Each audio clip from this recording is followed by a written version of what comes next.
Fiera Agricola Verona vede anche la presenza tra gli espositori dell'Associazione Regionale Allevatori del Veneto. Alle mie spalle vedete uno dei tanti concorsi che si sono susseguiti durante queste giornate. In questa occasione noi abbiamo sentito sui temi di attualità il presidente Floriano De Franceschi.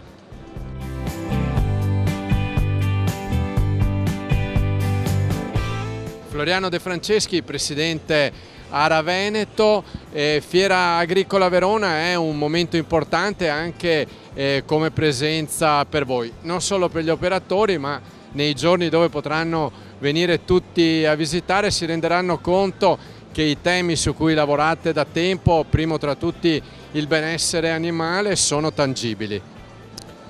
Ma sicuramente sì, la presenza in queste fiere penso che ormai si abbia capito che l'ARAV, sezione regionale, insomma, promuove ed è contenta di essere presente in queste manifestazioni.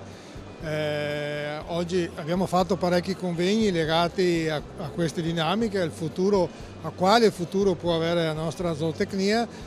È intrinseco che continuiamo a lavorare per il benessere animale, anche per il benessere dell'allevatore, perché la tecnologia, come vedete in fiera, insomma, è sempre più presente la tecnologia, se ne parla sempre di più. Oggi si appronta anche ragionamenti legati all'intelligenza artificiale calata in agricoltura, tutti strumenti che possono migliorare sia il benessere dell'animale in primis, ma anche poi il benessere dell'allevatore in una migliore gestione del loro allevamento. Parlando di benessere per gli agricoltori vengono in mente i fatti di attualità. Qual è la sua opinione in merito, Presidente De Franceschi?